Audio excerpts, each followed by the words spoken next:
sheekadani waxay igu dhacday mar aan jiray 12 sano. xilligaas waxaan u soo goornay guri ay hooyaday yaraanteedii ku soo barbaartay. gurigaas waxaa ku horyaalay kaniisad, waxaana kaniisadaas ku dhex arkay maalinkii ugu horreysay waxaad moodid boombale oo taagan. waxaas waxa uu ahaa wax loo labisay loona xiray dharka Halloweenka ama dharka dadka majaajilistayaasha ay wadooyinka wareega ay xirtaan. maalinkii koowaad waa la yaabay waxaas meesha waxa uu ka qabanayo iyo kaniisada dhexdeeda waxa uu ka qabanayo, balse waxa kama soo qaadin. subaxdii dambe markii aan bixinay aniga oo fiirinaya ay hooyaday ila aragtay, waxayna igu tiri aniga xitaa yaraanteed waxa soo arki jiray, waana wax iska caadi ah ee hala yaabin wiilkaygii. waxaan weydiiyay hooyo sabab waxaan meesha ka dhex qabanaya. waxaan ku dhahay ma wax iska caadi ah oo ay dadka saarteen. maalinkii koowaad iskoolka markii aan ka soo laabtay ayaan waxaan soo hor istaagay gurigeena. waxaan xilligaas hal mar milicsaday kaniisadii, misana bahalkii waa uu isbedelay markaan oo waa uu dhaqaaqay. waxa uuna markaan yimaaday daaqada labaad oo markii hore wax uu taagnaa daaqada koowaad. waan soo dhaqaaqay waxaana soo aaday dhankii iyo wixii meesha taagnaa. waan u soo dhawaaday waxaana yara dareemay yara cabsi, balse waa soo socday ilaa aan hoosta ka soo galo. wuxuu ahaa isaga mid qaba dhar jaallo ah ama dhar jaallo loo xiray, kuwaasoo ah kuwa ay xirtaan dadka majaajilistayaasha ah. gacmihiisa iyo madaxiisuba waxa ay ahaayeen kuwa aad moodo dhagax la qoray oo yacni burburi rabo ama xilli hore la sameeyey. aad ayaan ula yaabanaa. si fiican markaan u fiiriyey indhihiisu ay ka duwanayeen indhayaasha caadiga ah. waxaan is dhahay qofku waxaan sawiray miyuu waalan yahay horta, waxaan muxuu ka sameeyey. waxaana xabadka ugu qornaa haagmi amaba hab isi. waa la yaabay waxna kama soo qaadin. waxaan is dhahay qof wareersan ayaa qore iskaga tag. maalinkii saddexaad markii aan baxayay ayaan hal mar milicsaday kaniisadii, balse markaan haddana cabsi kaleeto waxa uu markaan u wareegay daaqadii saddexaad.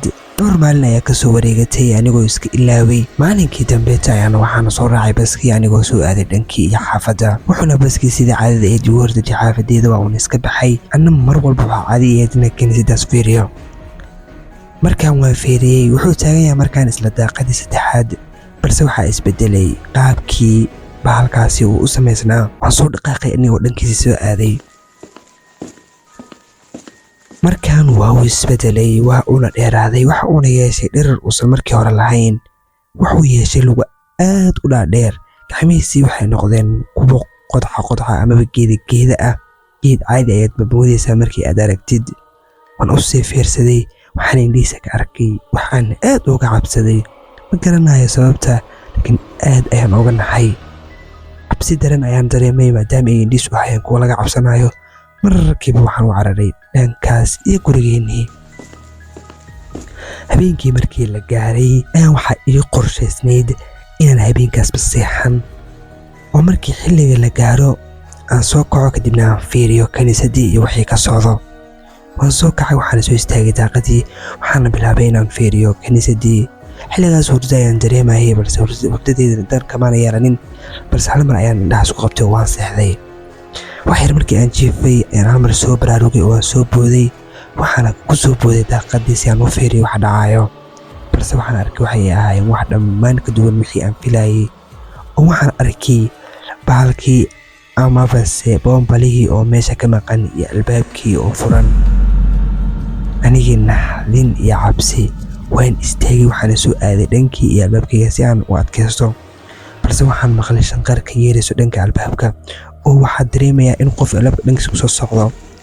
qofkaasoo aamoodid yacni inay lafiisu jajabayaan oo kaleeto qalita camal. aniga waan naxay waxaana yara dareemayaa cabsi.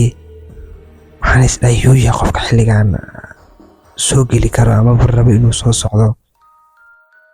waan naxay cabsi aad u daranaya igu soo korodhay. waan iska fadhiistay anigoo aad u cabsanayo. albaabka ayaan isha ku hayay ilaa aan arkay in uu qof rabo albaabka inuu soo galo, albaabka inuu qof soo furaayo rabana inuu soo galo. cabsidii ayaa ugu badatay, irin ayaa iga soo daadatay, ilaa ugu dambeyntii aan arkay albaabkii oo lasoo furay qofina uu rabo inuu soo galo. waan ooyey, waan qiiliyey, waxaan hal mar dhahay yaa waaye, maxaa tahay, maxaa rabtaa? layla ma hadlin. daaqada ayaan fiiriyey, misna hal mar waxaa ka soo booday boombalihii. anigii naxdin daraadeed markaas ayaa miiri ugu dambeysay oo waanba dhacay. waxaana ku soo kaxay subaxdii hooyaday oo ay kor taagan. waxna maan u sheegin waxaan igu tiri riixun miyaa xala ku riyootay shib ayaan iska dhahayaan oo isdhayaa mee kulo ama isdhada qofka miyuu waalan yahay. subaxdii dambe meeshii ayaan fiiriyey masan cidna kumaan arkin. markaas ayaan ahayd markii igu dambeysay boombalihii. fadlan waxaan kaa codsanaynaa inaad nagu soo biirito adigoo saarayo channelkeena subscribe. aad u mahadsan tahay. fiidiyogana qurxi oo like saar.